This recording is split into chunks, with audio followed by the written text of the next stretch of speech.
Hello, everyone. Let's have more news about the Miami Heat. But first, don't forget to subscribe to the channel and leave a like.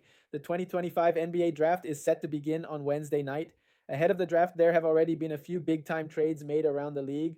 Could the Miami Heat and Golden State Warriors look to make a trade of their own? Before Kevin Durant was traded to the Houston Rockets, the Heat were hoping to be able to acquire him from the Phoenix Suns. That fell through and left Pat Riley and company searching for another option. That option could come in the form of Warriors young wing Jonathan Kuminga.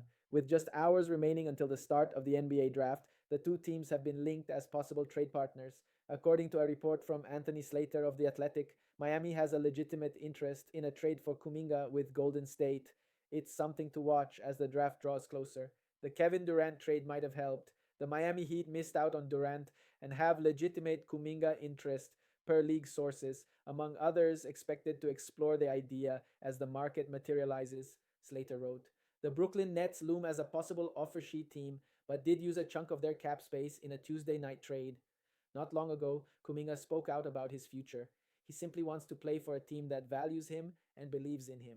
Wherever I go, wherever I'll be, off the rip, I just want them to be like, oh yeah, he deserved what he got. He deserved to be here. He worked hard for it. Wherever it is, that's what I want it to feel like, Kuminga said, as shared by Slater. I want to be great. I feel like I'm capable of being that, capable of doing some special things, and I won't just let it go like that. The only way to get there is just to lock in every single day. Kuminga is coming off a solid season with the Warriors. Now let's go to another video. Don't forget the entire breakdown of the pick Miami made late last night, you would be in the know about how much I love this pick. Like, this is a potential game changer long term for Miami. I love his playmaking. Top 3 playmaker in the draft without a question. It's probably either him, Demand, and Nolan Triori as the top 3 playmakers. Really good step back jump shooter, physical, big guard who rebounds. Like, I don't want to spend too much talking about Yakachonis because I'll have all offseason to do that, and we already broke it down fully in depth yesterday. But I did want to briefly mention that Miami did make that pick in case you were living under a rock and you did not know that. But the reason I'm making this video this morning before the second round of the NBA draft is because all of the rumors surrounding the Miami Heat on the trade market right now. We thought they could end up trading this pick in a deal with the Kings or something like that. That evidently didn't happen. And it was reported that there is no kind of motion right now towards Miami trading Yakachonis at this time. And hopefully that remains that way. I do not want to give him up. But one of the biggest topics around Miami, Andrew Wiggins' future. Because Anthony Irwin, who covers the Lakers pretty well, and I would consider a respectable beat reporter for the Lakers, reported yesterday before the draft that the Lakers and Heat have continued trade talks surrounding Andrew Wiggins. And nothing is imminent, but there are advanced negotiations, and there has been plenty of conversation between Miami and Los Angeles. And I'm not surprised that it kind of maybe took a halt in terms of when the draft got underway, because both teams were like, hey, we don't need to make anything happen tonight because the Lakers don't have a pick or anything like that in the first round of the draft. So it's like, we don't need to get this done by a certain time. We could table the conversation and then reconvene tomorrow potentially. Irwin, in an article more about what the Heat might be wanting for Andrew Wiggins in return from the Lakers. Irwin said that Miami would push for Dalton Connect in the trade, as the Lakers may not want to trade their 2031 or 32 first-round pick before they address their vacant center position. Miami might also look to move Kyle Anderson in the 2 years, $18.8 billion left on his contract. If the Lakers push to keep Hachimura out of the trade, which is likely someone who's going to be in it, by the way, they would almost certainly have to include some first-round draft capital, as well as either the number 55 pick in this year's draft or a future pick swap. Those sources do indicate Miami likes Hachimura's shooting ability and his size. And I got to be honest, like, if you are subscribed to the channel, we have talked about this before. Jovan Buha, who covers the Los Angeles Lakers, talked about how the Andrew Wiggins type of prototype is a perfect player for the Lakers, checks out a lot of their boxes this offseason as a trade target. And we made a video about 2 or 3 weeks ago about a potential Wiggins trade to the Lakers. And I had in that mock trade, my exact mock trade, by the way, was Rui Hachimura, Gabe Vincent, and the 55th overall pick for Andrew Wiggins. And I thought there could be more added to that for the Heat to get rid of Wiggins. And I think that was a fair deal. Listen, Hachimura's got 1 year, $17.5 million left on his deal. Gabe Vincent's got 1 year, $11 million. So what you would be doing in Miami is, if you made that deal, is that you'd be getting $28 million in expiring contracts in Hachimura and Vincent. instead of having Wiggins, who is under contract this year for $28 million, and then as a player option for next year. So you would be able to let $28 million come off the books to give you a lot more flexibility for the 2026 offseason. And if you could get any draft capital alongside that, whether it's a pick swap from LA, second round capital, that's something that I am very much inclined to do, especially because I do think Hachimura and Vincent would actually be able to make an impact on this Heat team if they kept them. Like, I wouldn't start Hachimura because he's more of a 4, and if you even acquire him, I would start Jovic over him at the 3 if you want to go big. But he could be a great player off the bench to help you contribute now. He can shoot at his size, he can defend, he's very versatile. And Vincent, we already know about his potential fit in Miami because he was with the Heat before he signed that 3-year deal with the Lakers. So I'm very much intrigued by this possibility, if we're going to be honest. There's also been buzz out there, you mentioned it from Anthony Irwin, that the Heat could push to try to acquire Dalton Connect in a deal instead of first-round pick. And there's a way where Miami could come away like bandits in this, and I am all in on it. Now, there's two ways to look at it. You make a deal like this, you could keep Dalton Connect and trade Duncan Robinson later in the offseason before his money guarantees for $19.8 million, save the $10 million by waiving him or just trading him, and then have Connect be your young shooter off the bench on a rookie contract. Connect was the player that I really liked in last year's draft, had him as a top 10 player in that draft class, and when the Heat were on the board at 15, Connect was there, Jared McCain was there, Khalil Ware was there, and I pounded my fist on the table for the Heat to take Dalton Connect because I believe he is that good of a shooter and that good of a scorer. Now, he had an up-and-down rookie season in LA where he didn't get a lot of playing time, got off to an extremely hot start early, but then kind of tailed off. Still put up relatively decent numbers for a rookie that didn't get a ton of consistent playing time behind LeBron James, Hachimura, and others. So I would be fine keeping him as a player off the bench. But what you could also do is maybe making this a 3-team deal and flip Dalton Connect to the Charlotte Hornets. Because if you just flash back towards the trade deadline, the Hornets traded Mark Williams to the Lakers for draft capital and Dalton Connect. And then the trade obviously did not go through. Mark Williams is now a Phoenix Sun, but Connect remains a Laker. I know the Hornets took Liam McNeely and Con Kneppel yesterday in the first round of the draft, 2 shooters that fit LaMelo and Brandon Miller. But could they spin the tires on potentially Dalton Connect? I find it very much more unlikely now since they drafted Con Kneppel and McNeely in the first round. But you can always hit him up and say, hey, what are your thoughts on Connect? Would you still want to add him to your roster for a first-round pick? Oh, more specifically, the Heat's 2027 first-round pick that was sent in the Terry Rozier trade. Because if you got that back in a 3-team deal and Connect went to Charlotte, well, then the Heat having that 2027 pick back would unlock every single pick Miami has. They would now have their 26, 27, 28, 29, 30, 31, 32 first-round picks, which means they can trade every pick they could possibly do, whether it's 4 unprotected and 3 pick swaps, whatever way you want to go about it. They'd be able to do that. You have just so much more flexibility with your draft capital. It's a really good idea if you're asking me, and if it's on the table, it's going to be hard for me to not want to do that. Predict it, though. Will the Heat trade Andrew Wiggins? I tweeted out yesterday that it becomes more and more likely at this point that Andrew Wiggins will not be on the roster for the Heat in 2025. Rumors about them just shopping him straight up. Obviously, then you got this Lakers talk, and now I'm fascinated to see what ultimately happens with Wiggins. Type Y if you think you want to trade him. Type N if you do not want to trade him.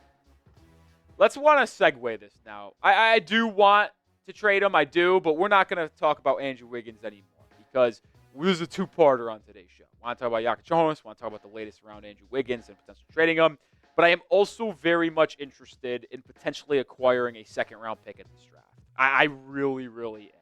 The board fell very interesting in round 1. There was a lot of players that went in the first round that I did not anticipate going in round 1. And with the Heat taking Jokic Jonas at 20, they passed up on some other players I liked. They passed up on Nick Clifford. They passed up on Rasheer Fleming, Adu Thiero. Well, some of those guys are still there. I am stunned that Rasheer Fleming is still available as we enter round 2. Same thing with Adu Thiero. And a lot of people, including myself, we do need a backup big. We don't have that. Kalkbrenner and Maxime Ray now are still there. Now, I don't know how things will ultimately fall, but if you tell me over the next 24 hours or during this early morning and afternoon before we get to the second round tipping off and kicking off tonight, the Heat traded Duncan Robinson. The Heat traded Andrew Wiggins. The Heat traded Terry Rozier. Maybe they even traded Jaime Jaquez Jr. Like, I would contemplate doing that if it meant getting a pick early in the second round. Another player that you could maybe trade, Haywood Highsmith. I know it would be tough, but if you could swing a Highsmith to the Timberwolves, who need probably 3-and-D wings with their cap situation, they hold the 31st pick. Boston holds 32. If you're able to get up into the early parts of the second round and land one of these guys, like, I'm not kidding. You see my top 7 on the best available. The Heat trade up into the second round and draft any of those 7. I tweeted out, I would not slander Pat Riley, I think, for years. I mean that. Like, getting Yakachonis in one of these top 7 in the draft here would be absolutely phenomenal. They're on rookie contracts, able to contribute right away. I'm so high on some of these players, man. I want them. Do I think Miami does it? Probably not, because they are not a team that likes to trade up in the draft whatsoever. I think the last time they traded up in the draft, if I am not mistaken, this is going to be some trivia, and if I'm wrong, flame me in the comment section. The last time they traded up in the draft was in the 2019 second round. After they took Tyler Hero, they traded up to get KZ Akpala from the Stanford Cardinals, and we all know how that turned out. So let me know if I'm wrong about that, but I think I am right. Either way, I do want the Heat to explore this possibility and just commit to the youth build. I know there's a lot of rumors about Kuminga. We'll get to that. Don't you worry throughout the next couple of videos. But with how intrigued I am with some of these prospects still available, I would be absolutely all in on trading up to get one of them. Will they do it? They absolutely did it. The Heat got to steal the draft. They took Kasparas Yakachonis, the point guard from Illinois, with a 20th overall pick. I have been extremely critical of Pat Riley. I have. There's no ifs and buts about it. I have criticized him not making a move. And even though you could still make that criticism of him not making a trade, this is as good as a selection as he could have made. I am so ecstatic with Yakachonis coming to Miami. He was my 6th overall player in the draft. My 3rd overall point guard in the draft. This is a player at a top 10 grade on. A clear-cut lottery pick, in my opinion.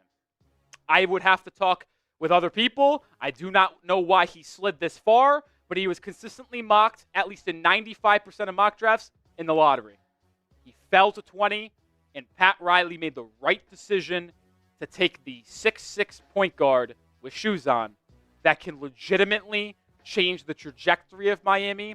And I do not think I am hyperbolic by saying that, because that is how I feel about Yakachonis as a prospect.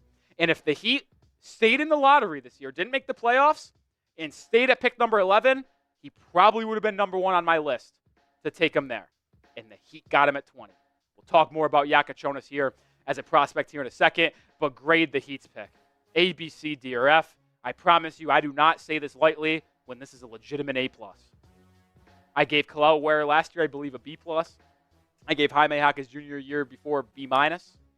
This is an A+ for me. I mean, this is the player that I wanted the most on the board. And if you watched our video that I put out, Final Draft Targets, I had my top 10 big board for the Heat. But I also put out 2 prospects that saying, I don't think they will be there, but if they somehow were there, you sprint to the podium and take them. Those 2 prospects, Agor Demen from BYU, who went 8th to the Nets. The other one is Kasparas Yakachonis. Let's break him down. This is a player from Lithuania, 19 years of age, exactly 19.0, by the way. You see the height, 6'4" 3/4. That's without shoes. He is 6'6" in shoes, 6'7" and 3/4 wingspan. He is a physical guard. Look at that weight on him. I love it. We'll battle on the glass. We'll take you to the rack. God, I love Yakachonis. He's an excellent pick-and-roll playmaker. Ready for this? Graded out in the 94th percentile in pick-and-roll ball handling possessions this past year. Had a 26% assist percentage. He was the full engine of that Illinois offense. And some people might get on him for his lack of athleticism. Still had a 35-inch vertical. So I think the athletic ability vertically is better than what people think. He, I think, is a good shooter. He shot 31.8% from 3 this past year, but he shot 84.5% the line. What does that tell you? He's got good mechanics. That consistency will come from beyond the arc. especially when he shot 35.8% on his step-back threes. Now, he does turn the ball over a lot. There's no doubt about that. 23% turnover percentage. Only a 1.27 assist-to-turnover ratio. Not the best there, but that will come with development. That will come with coaching and come with not being the focus of the defensive attack at the college level. You see my ranking. Number 6 overall, number 5 guard. If you just look purely at point guards, Yakachonis is my 3rd. The only point guards that I had higher than Yakachonis, Dylan Harper, Jeremiah Fears. Only 2. That is how much I believe in Kasparas Yakachonis. I mentioned it earlier. I had a top 10 grade on Yak. And a lot of people are going to ask for maybe a player comp in the chat. That's fine. Better playmaking Spencer Dinwiddie. I do not want that to be taken lightly on Dinwiddie because when he was at his prime, at his young age, moving around this first year in Dallas and those big years in Brooklyn, he was fantastic. I think Yakachonis will become the point guard of the future for the Miami Heat. I mean, this changes the entire outlook, in my opinion, of the Heat offseason. I really do believe that. Like, you just don't have a player of his age, his productivity, his handling ability to just fall in your lap at 20. Like, he averaged 5.7 boards and 4.7 assists. He is a good rebounder as well. He is physical on both ends of the floor. Is there questions about his ability defensively? Yeah, sure. I understand that. But he is a player that will unlock another level of offense. And if we're going to be quite frank with how Miami has been about the last couple of years, over the last 5 years, they've been bottom 10 in the NBA offensively every year. They've been top 15 in the NBA defensively every single year. So I believe Yakachonis will not only raise the ceiling of our offense, but the floor of our defense won't fall off that much. And we have talked about so much. Like, guys, I don't think people will understand this. Finding a true point guard that can help facilitate for Bam Adebayo and Khalil Ware in the pick and roll. You heard what I said earlier. He's an elite playmaker. 26% assist rate. 94th percentile in pick and roll ball handling. You don't think that he's going to be able to create for Bam Adebayo and Khalil Ware in the pick and roll? It's going to unlock another ability of Ware as a lob threat. And the Heat will be able to put much more pressure on the rim for opposing defenses. This also will allow Tyler Hero to slide to his more natural role as a secondary ball handler and as an off-ball guard that can come off screens and hit shots. I mean, this pick could not make me even more happy. I'm trying to figure out what could have happened tonight to where I would be happier than this, and I don't think I could find one. I really don't. Because even if that other player I mentioned, Agor Demen, fell to Miami at 20, I had Yakachonis higher on my board. We're talking about the 6th overall player in the class, in my opinion, coming to Miami 20. I don't know why he fell. I mean, the things that I am concerned about is the turnover percentage, very average athleticism, not a bad athlete, but average. Those are my 2 biggest knocks because I believe in the shooting, I believe in the playmaking, and the coaching. Unbelievable. I'm fired up. Yakachonis walked the stage in Brooklyn wearing a Miami Heat draft hat. If you want to get your draft hat for the Miami Heat, which I think plays just outside of today in the draft, get yours today at chatsports.com/Heat2025 draft hats. A bucket hat, black curb rim, white flap rim. I'll tell you one thing. When those Yakachonis jerseys go on sale, I'll make sure that we have a link for those because you know what I'll be buying? A Kasparas Yakachonis Heat jersey. That's how much I'm excited about this pick. All right, so I gave you my full breakdown on Yak. Let's see what Kevin O'Connor had to say, the Yahoo Sports, and then we'll round out today's show here. Yakachonis is a slick shot creator with a creative passing gene and a fearless scoring ability, carving up defenses with crafty finishes, step-back jumpers, and jaw-dropping passes. But as a freshman, he'd follow up those highlights with turnover brain farts that derailed the hype train. So once again, the one knock. Look at all the positive things Kevin O'Connor said about Yakachonis. Carving up defense, crafty finishes, step-back jumpers, jaw-dropping passes, scoring ability, fearless. The only knock is that he turns the ball over a little bit. And I'm supposed to be scared of that? Stop it. Stop it. I mean, this offseason could not have gotten off to a better start. I know Heat fans are upset. They didn't get KD. Can I make a statement? I'm going to make a fucking statement. If you told me that the Heat were going to be able to take Kasparas Yakachonis with the 20th pick, I wouldn't have traded for Kevin Durant. Because what have we said this entire time? The Heat need to pick a direction. They either need to go all in and trade for a guy like KD, or they need to commit to a youth build. There is no better start if you commit to a youth build than taking Kasparas Yakachonis to be the backcourt partner for Tyler Hero. You keep Bam and Ware, and then you can still make some other moves this offseason, moving off Andrew Wiggins, moving off of Terry Rozier, Duncan Robinson, maybe get even younger, get assets that help you create more cap space next year, and draft capital in the future. I feel like the Heat, it might have fell into their lap with Yakachonis sliding the 20, but this is a perfect start to a rebuilding and a reset to this Heat build. I think we're fully going in on the youth. Maybe they still trade for DeRozan. I hope not. I hope not. I hope not. Start with the youth. Let Yakachonis make his mistakes. Let him develop.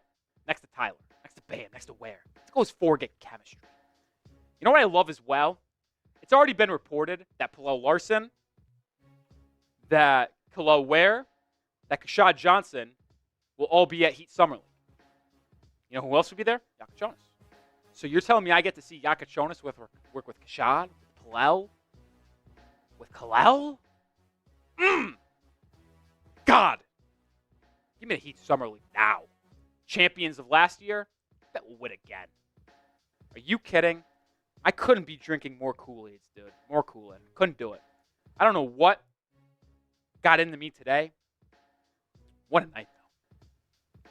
What a fucking night. I am fired the hell up. Are we doing this next weigh-in in the cut? Okay. Who should the Heat draft next? Don't have a second-round pick, but they could trade up and get one. To leave a like. With the Phoenix Suns reportedly agreeing to trade Kevin Durant to the Houston Rockets, that move now opens the door for other teams around the league to start taking action this summer. And while the Kings are primed for a big offseason, with reports indicating the Miami Heat's interest in DeMar DeRozan and the Toronto Raptors' interest in Malik Monk, the Sacramento Bee's Jason Anderson reported Monday, citing a source, that the Kings have not yet spoken to either team. A source told NBC Sports California that Raptors president Masai Ujiri has valued Monk for some time, and the expectation is that Sacramento would push to acquire 25-year-old guard RJ Barrett in a potential deal. Barrett, the former number 3 overall pick and Duke standout, averaged 21.1 points on 46.8% shooting from the field and 35% from three-point range, with 6.3 rebounds and 5.4 assists in 32.2 minutes in 58 games last season. New Kings general manager Scott Perry, who served in the same role with the New York Knicks from 2017 to 2023, led the front office that selected Barrett in the first round of the 2019 NBA draft. Raptors guard Emmanuel Quickley also could be an option. Things could change quickly now that the Suns have made a deal for Durant, a 15-time All-Star and former MVP, Anderson wrote. Miami and Toronto were both involved in the pursuit of Durant, along with Houston, the San Antonio Spurs, and Minnesota Timberwolves. After a shaky start to his NBA career, Monk joined the Kings in the 2022 offseason and has thrived most as the team's sixth man. The 27-year-old is coming off the best season of his 8-year career after signing a 4-year deal to remain in Sacramento last summer, in which he averaged 17.2 points, 3.8 rebounds, and 5.6 assists in 65 games, 45 starts. Meanwhile, DeRozan joined the Kings just last summer to pair with De'Aaron Fox. And you, fan, what do you think about DeMar DeRozan's situation? Leave your opinion in the comments.